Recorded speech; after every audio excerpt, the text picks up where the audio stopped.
Dear students, welcome back to nursing পাঠশালা। কেমন আছো তোমরা সবাই? আজকের ভিডিওতে আমি তোমাদের সাথে কাউন্সিলিং নিয়ে আলোচনা করব। আগের ভিডিওতে আমি তোমাদেরকে বলেছিলাম রেজাল্ট আউটের পরে তোমরা কিভাবে কি প্রিপারেশন নেবে বা কি করবে। তো যারা অলরেডি ভালো র্যাঙ্ক করেছো এবং কাউন্সিলিং অ্যাটেন্ড করবে তাদের জন্য এই ভিডিওতে থাকবে কিছু ইনস্ট্রাকশন। তো তোমরা ভিডিওটা শেষ অবধি দেখো। ফার্স্টেই বলি, যাদের র্যাঙ্ক কার্ড এসেছে সেই র্যাঙ্ক কার্ডের মধ্যে দেখবি নিচের দিকে একটা লাইন রয়েছে এলিজিবল ফর ই কাউন্সিলিং, অর্থাৎ তোমরা ই কাউন্সিলিং এর জন্য এলিজিবল। তোমরা সবাই কিন্তু কাউন্সিলিং অ্যাটেন্ড করতে পারবে। ঠিক আছে? তো র্যাঙ্ক কার্ডে যেই র্যাঙ্কই আসুক না কেন, সেটা হয়তো তোমার টিয়ার লিস্টে নেই বা অনেকটাই দূরের র্যাঙ্ক, তোমার মনে হচ্ছে এত কলেজের সিট নেই, তা সত্ত্বেও তুমি কিন্তু চাইলে কাউন্সিলিং অ্যাটেন্ড করতে পারো। ওকে? তো যাদের মার্কশিটে লেখা রয়েছে, অর্থাৎ যাদের র্যাঙ্ক কার্ডে লেখা রয়েছে এলিজিবল ফর ই কাউন্সিলিং, তোমরা সবাই কাউন্সিলিং অ্যাটেন্ড করতে পারবে। ফার্স্ট। সেকেন্ড হচ্ছে টিয়ার লিস্ট। টিয়ার লিস্ট কাদের জন্য? টিয়ার লিস্ট শুধুমাত্র যারা ওয়েস্ট বেঙ্গলের আন্ডারে জব করছে গভর্নমেন্টে, তাদের জন্য টিয়ার লিস্ট। তো টিয়ার লিস্টে যাদের নাম রয়েছে সেই সমস্ত ক্যান্ডিডেটরা ইজিলি তোমরা কাউন্সিলিং অ্যাটেন্ড করবে এবং তোমরা কলেজও পাবে। যাদের টিয়ার লিস্টে নাম নেই কিন্তু তোমরা ডাব্লিউবিএনসির আন্ডারে পড়ছো, তোমাদেরকেও বলবো যদি আশেপাশে র্যাঙ্ক থাকে, অর্থাৎ টিয়ার লিস্টে যতটা অবধি গেছে তারপরেও যদি কাছাকাছি র্যাঙ্ক থাকে, তোমরাও কাউন্সিলিং অ্যাটেন্ড করো। ঠিক আছে? তাহলে তোমাদেরও একটা এক্সপিরিয়েন্স হবে বা নেক্সট কাউন্সিলিং এর সময় যদি কোথাও কোনো কলেজ ফাঁকা হয় তাহলে তোমরা সেখানে চান্স পাবে। তো সেই কারণে তোমরাও কাউন্সিলিং অ্যাটেন্ড করবে। থার্ড হচ্ছে যে কাউন্সিলিং এর নোটিশ। কাউন্সিলিং এর নোটিশটা আসবে কবে? দেখো, অলরেডি 3 উইকস হয়ে গেল, প্রায় আমাদের রেজাল্ট আউট হয়েছে। তো এক্সপেক্টেড কি এই উইক বা সামনের উইকের মধ্যে কাউন্সিলিং এর নোটিশ চলে আসবে। কাউন্সিলিং এর নোটিশটা তোমরা ওয়েস্ট বেঙ্গল জয়েন্ট এন্ট্রান্স বোর্ডের আন্ডারে যে ওয়েবসাইট রয়েছে সেই ওয়েবসাইট থেকেই পাবে। কাউন্সিলিং এর নোটিশ এলে তোমাদের ওখানটা একটা ফিস পেমেন্ট করতে হবে, যেই ফিস পেমেন্ট করলে তোমরা কাউন্সিলিংটা অর্থাৎ চয়েস ফিলিং গুলো করতে পারবে। এরপরে কথা হচ্ছে যে চয়েস ফিলিংটা করবে কিভাবে। তাহলে দেখো, কাউন্সিলিং নোটিশ এলে ফার্স্ট তোমাকে কাউন্সিলিং এ অ্যাপিয়ার করার জন্য একটা ফিস পেমেন্ট করতে হচ্ছে, যেটা নিয়ারলি 500 এর আশেপাশে থাকে। ঠিক আছে? ওই পেমেন্টটা করা হয়ে গেলে তুমি চয়েস ফিলিং করতে পারবে। ঠিক আছে? চয়েস ফিলিং কিভাবে করবে? পোস্ট বেসিকের জন্য এবং এমএসসির জন্য দু রকম ভাগ রয়েছে। যারা পোস্ট বেসিক করবে তাদের জন্য শুধুমাত্র কলেজ চুজ করতে হয়।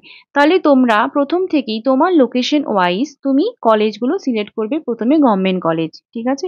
অর্থাৎ যদি ধরো কেউ কলকাতাতে রয়েছো, যদি তোমার লোকেশন কলকাতা হয় এবং তুমি কলকাতাতেই পড়াশোনা করতে চাও, তাহলে প্রথমে কলকাতাতে যে গভর্নমেন্ট কলেজগুলো রয়েছে সেই কলেজগুলো দিলে, তারপরে তুমি আশেপাশের কলেজগুলো দিতে পারো। মানে ধরো মুর্শিদাবাদ দিলে বা নর্থ বেঙ্গল দিলে, ঠিক আছে, বাঁকুড়া দিলে, এরকম আশেপাশেরটা তুমি দিতে পারো।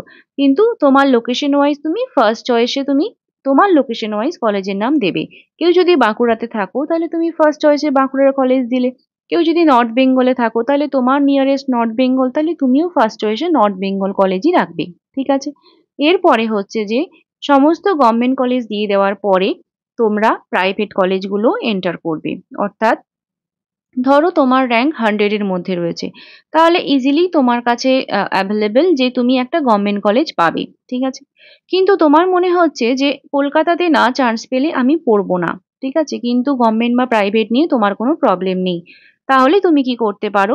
প্রথমে কলকাতাতে যেই সমস্ত গভর্নমেন্ট কলেজগুলো রয়েছে সেই গভর্নমেন্ট কলেজের নামগুলো আগে দিলে, তারপরে কলকাতাতে যে সমস্ত প্রাইভেট কলেজগুলো রয়েছে সেই কলেজের নামগুলো তুমি তারপরে দিলে। ওকে? তাহলে কি হবে, তোমার কলকাতাতে যদি গভর্নমেন্ট কলেজে সিট ভ্যাকেন্ট না থাকে তাহলে তুমি কিন্তু প্রাইভেটেও চান্স পেয়ে যেতে পারো। ঠিক আছে? তো তুমি যখন চয়েস ফিলিং করবে, পোস্ট বেসিক স্টুডেন্টদের ক্ষেত্রে বলছি, যখন চয়েস ফিলিং করবে তখন তোমাকে দুটো তিনটে জিনিস মাথায় রাখতে হবে। 1 নম্বর হচ্ছে যে তুমি যেই লোকেশনে পড়াশুনো করতে চাও সেই লোকেশনের চয়েসগুলো তুমি আগে দেবে। সেকেন্ড হচ্ছে যে তোমাকে দেখে নিতে হবে তুমি কি প্রাইভেট কলেজে পড়বে। মানে যদি প্রাইভেট কলেজে চান্স আসে তাহলে কি তুমি পড়বে? যদি তোমার মনে হয় যে না আমি প্রাইভেট কলেজে পড়বো না, আমি গভর্নমেন্ট কলেজে পড়বো, তাহলে কিন্তু তোমার যতগুলো গভর্নমেন্ট কলেজ রয়েছে প্রত্যেকটা গভর্নমেন্ট কলেজের নামই কিন্তু তুমি ওখানে এন্ট্রি করবে। কেন বলো তো? ধরো তোমার ফার্স্ট কাউন্সিলিং এ নর্থ বেঙ্গল কলেজ এলো, ঠিক আছে, তুমি নর্থ বেঙ্গলে পড়তে চাও না, কিন্তু তোমার নর্থ বেঙ্গল কলেজটা ফার্স্ট অ্যালটমেন্টে এসেছে, তুমি যদি ওখানে ডকুমেন্ট ভেরিফিকেশন করে চলে আসো তাহলে নেক্সট কাউন্সিলিংয়ে আপগ্রেডেশনে কিন্তু তোমার কলকাতাতে কলেজ হয়েও যেতে পারে। ঠিক আছে? তুমি হয়তো মানে তুমি আইডিয়া করতে পারছো না হতে হবে কি হবে না, কিন্তু তুমি চান্স তো নিতে পারো। সেই কারণেই বলা যে যদি তোমার মনে হয় যে আমি প্রাইভেট কলেজে পড়বো না, গভর্নমেন্ট কলেজেই পড়বো, তাহলে যতগুলো গভর্নমেন্ট কলেজ আছে প্রত্যেকটাই তুমি কিন্তু ওই চয়েস ফিলিং এর সময় এন্টার করবে এবং তারপরে তুমি প্রাইভেট কলেজগুলো রাখবে। ঠিক আছে? আরেকটা জিনিস সবসময় চয়েস ফিলিং এর সময় খেয়াল রাখবে বা মাথায় রাখবে যে অ্যাজ মাচ অ্যাজ পসিবল তুমি চয়েস ফিলিং করবে। অর্থাৎ তোমার কাছে যত বেশি অপশন থাকবে তোমার কলেজ পাওয়ার সম্ভাবনা ততটাই বেশি হবে। ধরো তোমার মনে হলো যে আমি ৫টা মাত্র কলেজ দিলাম। এই ৫টা কলেজে হলে আমি পাবো বা পড়বো, না হলে আমি পড়বো না। এখন দেখা গেল ফার্স্ট কাউন্সেলিং এর পরে ওই ৫টা কলেজে কোনো সিট ভ্যাকেন্ট নেই তোমার র‍্যাংক ওয়াইজ। তাহলে কিন্তু তুমি কোনো কলেজ অ্যালটমেন্ট তোমার হবে না। অর্থাৎ কোনো কলেজেই তুমি সিট পেলে না। ফার্স্ট কাউন্সেলিং এ যদি তুমি কোনো সিট না পাও, তাহলে কিন্তু তুমি আপগ্রেডেশন এ আর কোনো কলেজ পাবে না। অর্থাৎ তুমি সেকেন্ড কাউন্সেলিং এও যেতে পারবে না। বুঝতে পারলে কি বলতে চাইলাম? ফার্স্ট কাউন্সেলিং এ তোমার যদি কোনো কলেজ অ্যালটমেন্ট না হয়, তুমি কিন্তু আর সেকেন্ড কাউন্সেলিং এ অ্যাপিয়ার করতে পারবে না। বুঝতে পারলে? তো তোমরা যখন চয়েস ফিলিং করবে সবসময় অ্যাজ মাচ অ্যাজ পসিবল তুমি চয়েস ওখানটায় দেবে। ঠিক আছে? ফার্স্ট থেকে লাস্ট অবধি মানে যতগুলো কলেজ রয়েছে তুমি যত খুশি দাও, কোনো অসুবিধে নেই। যখন ওখান থেকে অ্যালটমেন্ট হয় তখন ১ম থেকে মানে তোমার ফার্স্ট প্রায়োরিটি ওয়াইজ তোমাকে কলেজ দেওয়ার চেষ্টা করা হয়। ধরো তোমার র‍্যাংক হয়েছে ৫০০। ৫০০ র‍্যাংকের কাছে গিয়ে দেখা যাচ্ছে যে যারা অ্যালটমেন্ট করছে, সিস্টেম ওয়াইজ যখন অ্যালটমেন্ট হচ্ছে তখন কলকাতার কোনো কলেজ ফাঁকা নেই। ধরো মালদাতে একটা কলেজ ফাঁকা আছে, গভর্নমেন্ট কলেজ, তোমাকে সেখানে সিটটা দেওয়া হলো। তোমার মালদা কলেজে সিট অ্যালটমেন্ট হলো, ফার্স্ট অ্যালটমেন্টের রেজাল্টে তুমি দেখলে মালদা কলেজ রয়েছে। তাহলে তোমাকে কি করতে হবে? ওই কলেজে গিয়ে ডকুমেন্ট ভেরিফিকেশন করে আসতে হবে এবং তার সাথে, সাথে অপশন ফর আপগ্রেডেশন এ তোমাকে টিক করে আসতে হবে যে আমি আপগ্রেড করাবো। তারপরে যখন সেকেন্ড কাউন্সেলিং হচ্ছে তখন তুমি যদি দেখো যে তোমার আবার মালদাতেই এসছে, তাহলে তুমি সেখানে ভর্তি হবে কি হবে না সেটা তোমার চয়েস।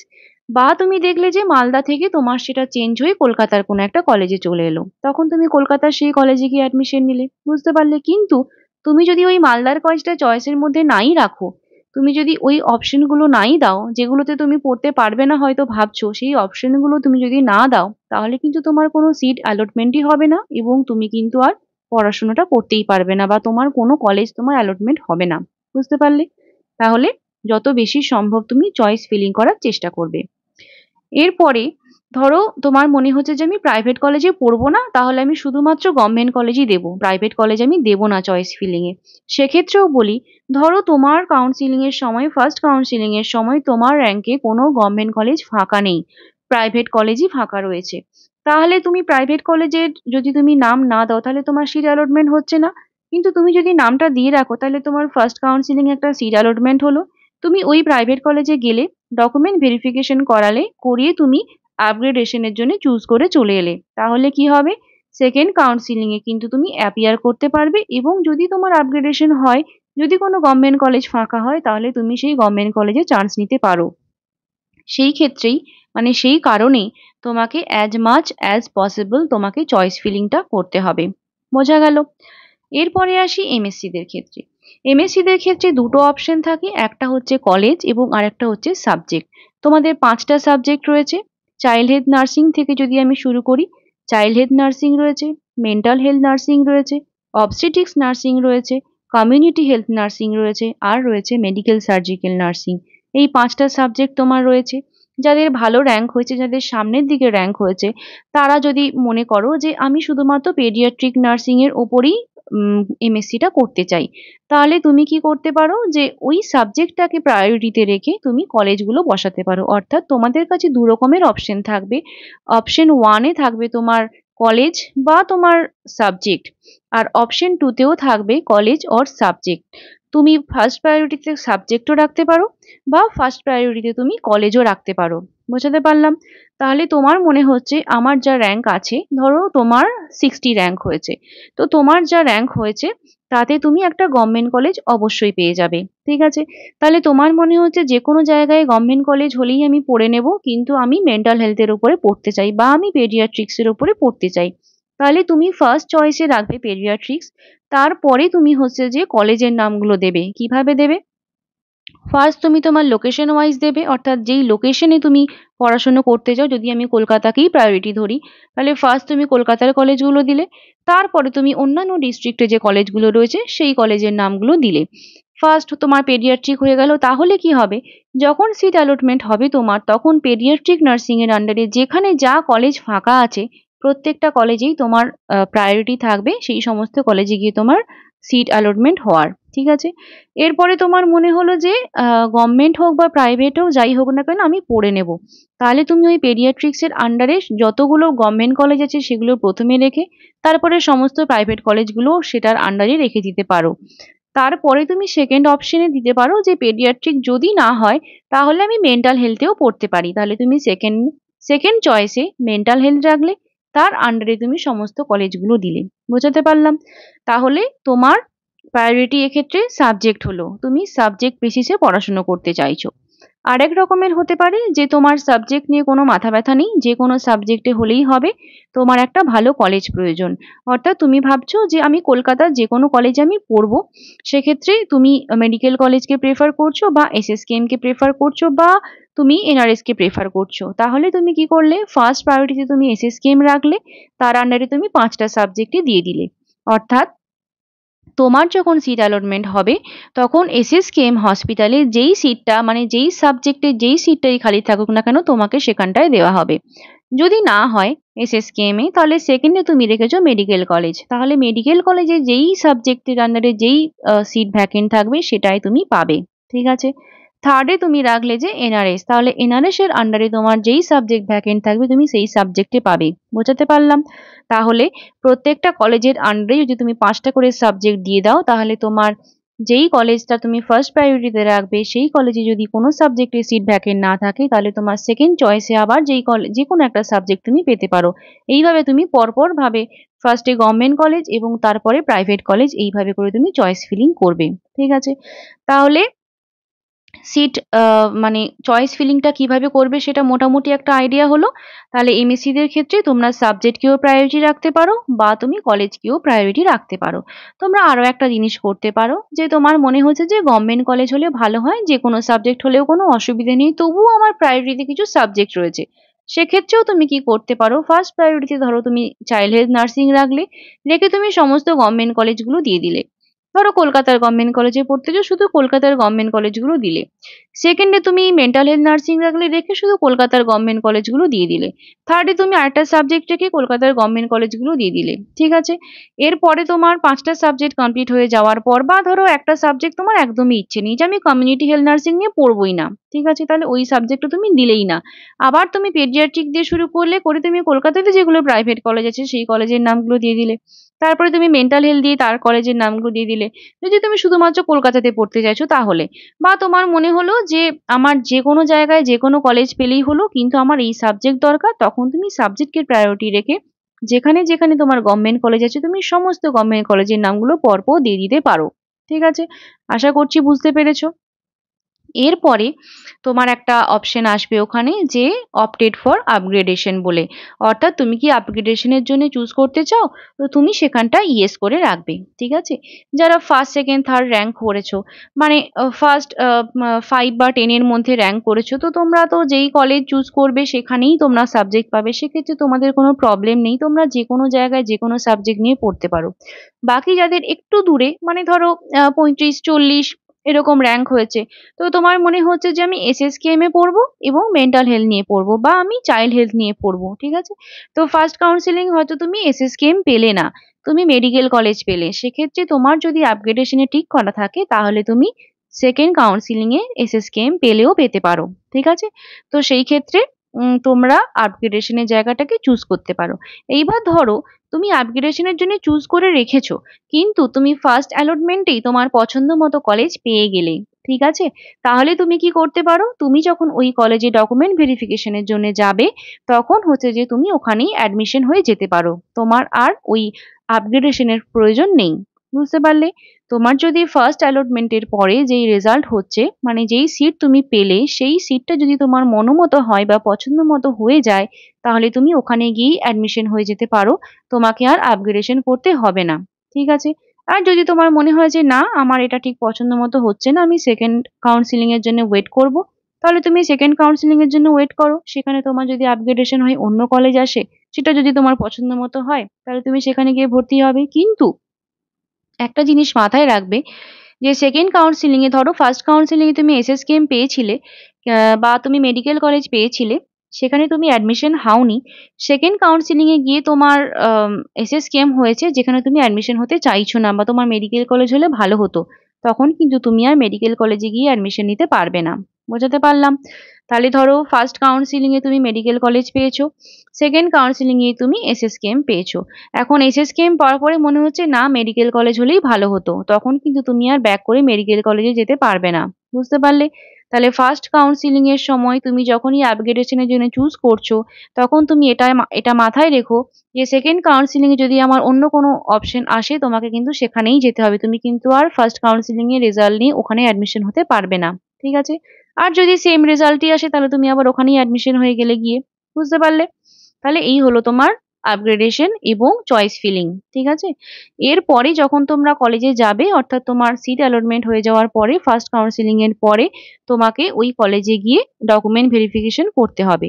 ডকুমেন্ট ভেরিফিকেশনের জন্যে তোমার কলেজ থেকেই বলে দেয় যে কি কি লাগবে। তার মধ্যে আইডেন্টিটি, মানে অর্থাৎ তোমার ভোটার কার্ড, প্যান কার্ড, আধার কার্ড, এই টাইপের জিনিসপত্রগুলো লাগে।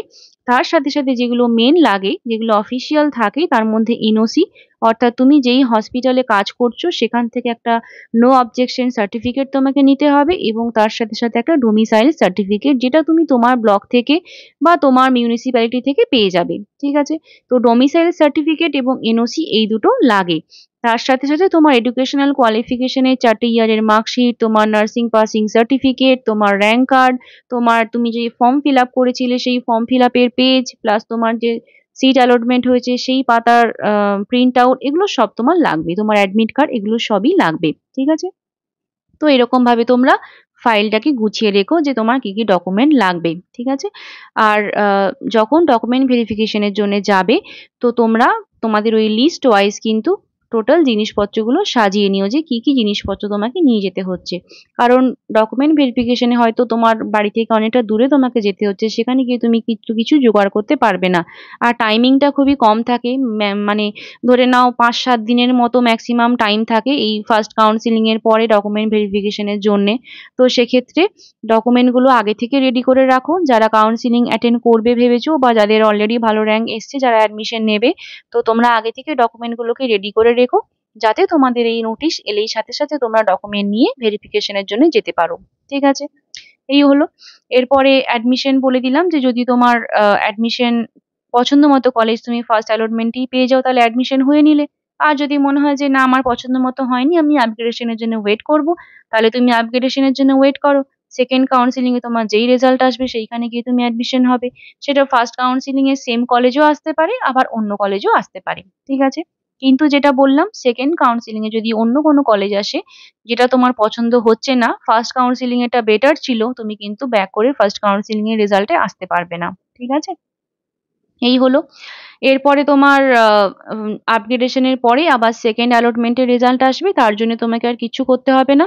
যখন ফার্স্টে তোমার ডকুমেন্ট ভেরিফিকেশনের জন্য যাবে, ওরাই তোমাকে আপগ্রেডেশনের জন্য একটা ফর্ম ফিল আপ করে পেপার দিয়ে দেবে। ঠিক আছে? তাহলে সেকেন্ড সিট অ্যালটমেন্টের রেজাল্ট আসার পরে তোমাকে গিয়ে অ্যাডমিশন হয়ে যেতে হবে। এরপরে থার্ড কাউন্সিলিং হবে কিনা, মপ আপ রাউন্ড হবে কিনা, এগুলো কিন্তু কোনো গ্যারেন্টি নেই। তাহলে সেকেন্ড কাউন্সিলিংটাকেই তোমরা লাস্ট ধরে নিয়ে তোমরা কিন্তু অ্যাডমিশন হয়ে যাবে। যারা অ্যাডমিশন হতে চাইছো, গভর্নমেন্ট হোক বা প্রাইভেট হোক, তোমরা অ্যাডমিশন হয়ে নেবে। আর একটা জিনিস বলে রাখি, যাদের টিআর লিস্টে নাম নেই, অর্থাৎ যারা গভর্নমেন্ট এমপ্লয়ি কিন্তু টিআর লিস্টে নাম নেই, তোমাদের মনে একটা প্রশ্ন যে আমরা কি কাউন্সিলিং অ্যাটেন্ড করতে পারবো? অবশ্যই তোমরা কাউন্সিলিং অ্যাটেন্ড করতে পারবে, কিন্তু তোমাদের সিট অ্যালটমেন্ট হয়তো হয়ে যাবে, কিন্তু এখন হচ্ছে যে গভর্নমেন্ট থেকে রুলস করে দিয়েছে যে টিআর লিস্টে নাম না থাকলে, অর্থাৎ তুমি টিআর ক্যান্ডিডেট, তোমার যদি ওই লিস্টে নাম না থাকে, তুমি কিন্তু কলেজ অ্যাডমিশন নিতে পারবে না। অর্থাৎ জিনিসটা কিরকম হবে, তোমার সিট অ্যালটমেন্ট হলো, তুমি ডকুমেন্ট ভেরিফিকেশনের জন্য গেলেই তোমার সমস্ত ডকুমেন্ট ভেরিফাইড হয়ে গেল, কিন্তু যখনই তুমি ওখানটায় অপশনে ক্লিক করবে, মানে তোমার যিনি তোমাকে প্রসিড করবেন তোমার সমস্ত ডকুমেন্ট, তিনি যখনই ওখানে ক্লিক করবেন যে তোমার টিআর নেই বা টিআর লিস্টে তোমার নাম নেই, তখনই কিন্তু সিট ক্যান্সেল হয়ে একটা ফর্ম বেরিয়ে যাবে। বুঝতে পারলে? তাহলে যদি তোমার টিআর লিস্টে নাম না থাকে, তুমি কাউন্সিলিং অ্যাটেন্ড করতে পারো। তুমি কলেজ অ্যালটমেন্ট তোমার হবে এবং কলেজ অ্যালটমেন্টের পরে তুমি যখন ডকুমেন্ট ভেরিফিকেশনে যাবে, সেখানে যখন মানে যখন ওনারা দেখবেন যে তোমার টিআর লিস্টে নাম নেই, তখন কম্পিউটার থেকে মানে সিস্টেম সিস্টেম এরকম ভাবেই করা রয়েছে যে টিআর ক্যান্ডিডেট যদি তার টিআর লিস্টে নাম না থাকে, তাহলে সিটটা ক্যান্সেল হয়ে যাবে, অর্থাৎ তুমি ওখানে অ্যাডমিশন নিতে পারবে না। কিন্তু তোমার হচ্ছে যে সেকেন্ড কাউন্সিলিং এও তুমি অ্যাপিয়ার করতে পারবে, ঠিক আছে? মানে ফার্স্ট কাউন্সিলিং এ তুমি তোমার সিটটা ক্যান্সেল হয়ে গেল, কিন্তু সেকেন্ড কাউন্সিলিং এও তুমি আপগ্রেডেশনের জন্য অ্যাপিয়ার করতে পারবে। এরপরে যদি সেকেন্ড টিয়ার লিস্ট বেরোয়, সেই টিয়ার লিস্টে যদি তোমার নাম চলে আসে, তাহলে কিন্তু তুমি সেকেন্ড কাউন্সিলিং এ যে কলেজ পাবে সেই কলেজে গিয়ে তুমি অ্যাডমিশন হতে পারবে। কিন্তু তোমার যদি টিয়ার লিস্টে নাম না থাকে, অর্থাৎ ফার্স্ট টিয়ার লিস্টে নাম নেই, সেকেন্ড টিয়ার লিস্টে মানে ধরে রাখো যে ৪-৫টা হয়তো এক্সট্রা বেরোয় পোস্ট বেসিকের ক্ষেত্রে, এমএসসি দের ক্ষেত্রে ১টা-২টো র‍্যাংক। তো এরকম ভাবেই হয়ে আসছে এতগুলো বছর। তো যদি তোমরা দেখো যে সেকেন্ড কাউন্সিলিং মানে সেকেন্ড টিয়ার লিস্টেও তোমাদের নাম নেই, তাহলে দেখবে যখন তুমি আবার সেকেন্ড টাইম ভেরিফিকেশনের জন্য যাবে, তখন তোমার সিটটা ক্যান্সেল হয়ে যাবে, অর্থাৎ তুমি অ্যাডমিশন নিতে পারবে না। আর যদি তুমি হচ্ছে যে যদি গভর্নমেন্ট এমপ্লয়ি না হও, যারা ফ্রেশার্স ক্যান্ডিডেট, যারা গভর্নমেন্ট জব করছো না, তোমরা কিন্তু ফার্স্ট কাউন্সিলিং এর পরে যেই কলেজ পাবে সেইখানেই অ্যাডমিশন হয়ে যেতে পারো, বা সেকেন্ড কাউন্সিলিং এর জন্য ওয়েট করেও তুমি যেখানে কলেজ পছন্দ মতো পেলে সেখানে অ্যাডমিশন হয়ে যেতে পারো। সেখানে কোনো কনফিউশন নেই, ঠিক আছে? বাকি রইলো mop up round. Mop up round last year হয়নি এবং লাস্ট ইয়ারে ঝামেলার জন্যে কাউন্সিলিং এর মানে অনেকের কাছে সমস্ত ডকুমেন্ট সমস্ত কিছু থাকা সত্ত্বেও অ্যাডমিশন হতে পারেনি। তো ফার্স্ট কাউন্সিলিং এবং সেকেন্ড কাউন্সিলিং অবধি লাস্ট ধরে নিয়ে তোমরা কিন্তু অ্যাডমিশনটা হয়ে যেও। থার্ড কাউন্সিলিং বা মপ আপের জন্য ওয়েট না করাই ভালো। সেকেন্ড টিয়ার লিস্ট একটা বেরোয়, যেই টিয়ার লিস্টে তোমার আরো কিছু নাম অ্যাড হয়, মানে জেনারেল বা আনরিজার্ভদেরও ১টা-২টো এসসি, এসটি এইগুলোতে থাকে। ওবিসিদের জন্য কোনো রকমের কোনো টিয়ার লিস্টে রিজার্ভেশন নেই, কিন্তু কলেজগুলোতে রিজার্ভেশন থাকে। তো ওইটা তোমরা সিট ম্যাট্রিক্স থেকে চেক করে নিও যে কোন কলেজে ওবিসির জন্য কতগুলো সিট অ্যালটমেন্ট হয়ে রয়েছে। সিট ম্যাট্রিক্স এখনো অবধি আসেনি। সিট ম্যাট্রিক্স এলে তোমরা ওটাও ওয়েস্ট বেঙ্গল জয়েন্ট এন্ট্রান্স বোর্ডের আন্ডারের ওয়েবসাইটে ওখানে তোমরা দেখতে পাবে। তো কাউন্সেলিং রিলেটেড এটুকুই ইনফরমেশন ছিল। এর আশা করছি আমি পুরোটা কভার করতে পেরেছি। যদি কোনো কোয়েশ্চেন আমি মানে অমিট করে যাই বা কোনো কিছু যদি তোমাদের কোয়ারি না মিট আপ হয়, তোমরা কমেন্ট করে জানাতে পারো। আমি চেষ্টা করব সবার অ্যান্সার দেওয়ার। থ্যাংক ইউ সবাইকে পুরো ভিডিওটা দেখার জন্য। ভিডিওটা তোমাদের জন্য হেল্পফুল হলে লাইক, কমেন্ট ও শেয়ার করে দিও। Thank you.